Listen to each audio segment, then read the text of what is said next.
Hi, I'm Abby with Houzz Pro. Today I'm going to show you how you can take a design idea from concept all the way through to a client-ready proposal using Houzz Pro. We're going to walk through how our features connect together to expedite your processes. First, we'll start with mood boards, then move into selection boards, and then finally I'll show you how those all feed into your proposals. And along the way, I'm going to show you how our AI clipping makes this process faster and smarter than ever. First, let's clarify the difference between the two. Mood boards are going to capture the project's direction, colors, textures, and any inspiration images.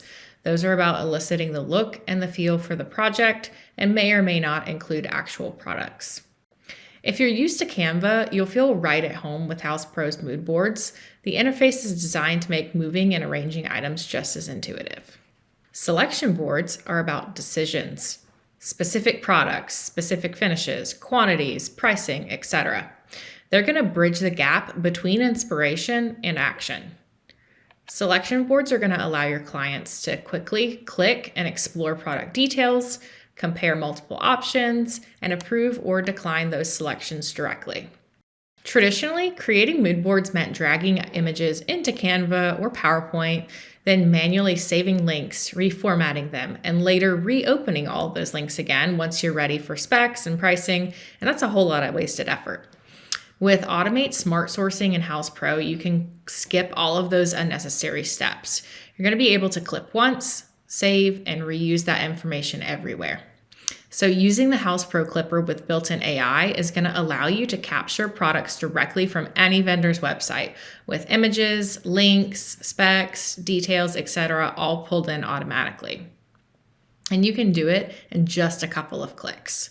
So instead of clicking to add each item spec, the AI is going to do the heavy lifting for you, and it's going to autofill all of that information for you, which that's going to allow you to build your mood boards faster. You can drop those clipped items directly into your Houzz Pro mood board, and you're never going to need to reformat or hyperlink or add each item manually by dragging and dropping. You're going to be able to have a mood board that's really smart because all of the product information is going to be baked in, like the product link, the SKU, etc. That's all going to be baked in for you to use later in selections and procurement. Future-proofing your work. So if a vendor price changes or later you get a different quote, all you have to do is edit the item once. That update is going to flow automatically into your boards, your selections, and your proposals. It's important to note that once a proposal or a purchase order has been created, those price updates will not sync automatically. To reflect new pricing, you're going to need to update the cost in both the selection board and the proposal or the purchase order manually. If you update pricing before those documents have been created, then that new cost will carry over automatically. So compare all of that to a slideshow where you'd have to dig back through files and links and redo everything. It's a huge time savings. So all of this means that even in the earliest inspiration phase, you're already building a usable library for this project. You're not losing time when you move from the mood board process into the selections process or into proposals and procurement. Instead, you're really stacking that value at every single step along the way. Now let's talk about building a selection board. So once your mood board is approved, you're already halfway done. All of those AI clipped items that you pulled in during the mood boarding phase are already saved into your library with all of the details that you need for selections. So moving into selection boards is as simple as dragging the items onto the board from the in this project, in this room section of your library. You can group it into sections, you can adjust the budget, and you can also opt to automatically include clipped items in a selection board when you're clipping. So that's going to save you even more time up front. From there, you can send that selection board to your client. They can approve, decline, or comment directly on the specific items, and any edits that you make to the clipped item are going to be able to update for you as well. If you'd like, you can also take things a step further by adding the mood board to the top of the selection board to really show your client the entire all-encompassing visual picture and aesthetic direction for the project. You can also add in alternate product options. You can upload files or images from outside Houzz Pro, or even incorporate your 3D floor plan and elevations directly into the selection boards. Many designers include elevations directly into those boards to help clients visualize the layout and understand the design intent.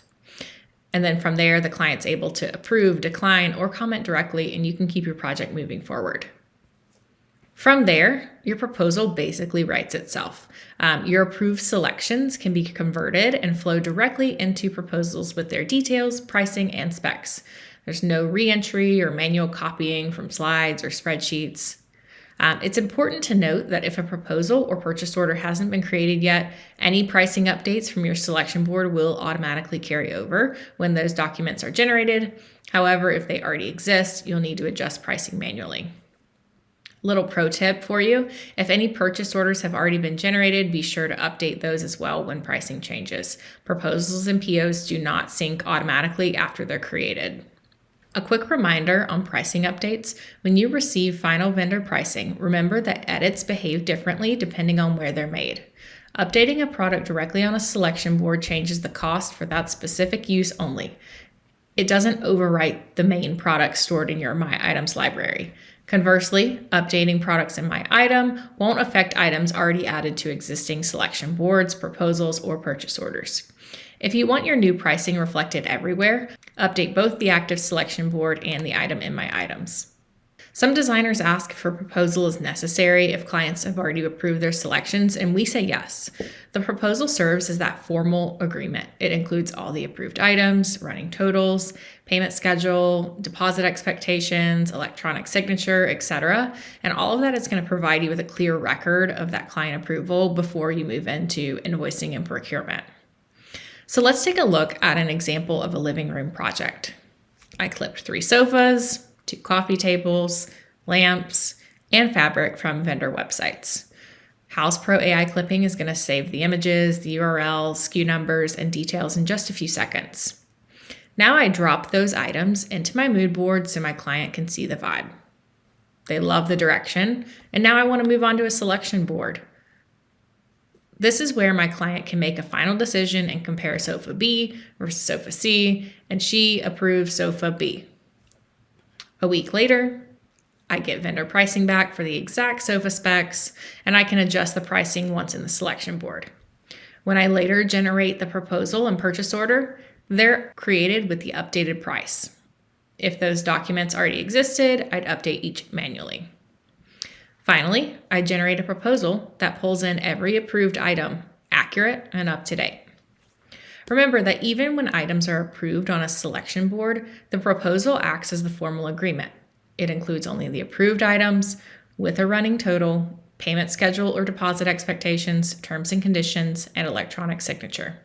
It's going to provide you with that referenceable record of what the client originally approved as the project evolves. While this example shows the process in distinct phases, mood board to selection board to proposals, some designers prefer to share everything at once. They often place the mood board at the top of their selection board and list all related products plus alternate options below it for the client to approve or decline. We support both approaches in HousePro, so you can choose whichever fits your client process best. The biggest benefit of clipping during the mood board phase is speed and accuracy. You're not dragging images onto a page and hoping you remember to save the links and paste them in.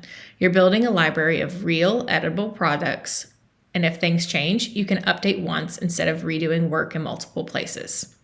So instead of going back to products later to clip them, you'll save time by clipping early. Mood boards stay beautiful and inspirational, but they're also connected to real data, and that connection pays off all the way through your final invoice. I hope this video has helped you understand how to take your projects through concept to proposal in HousePro. We've linked tutorials for each separate feature here for your reference. Thanks for watching.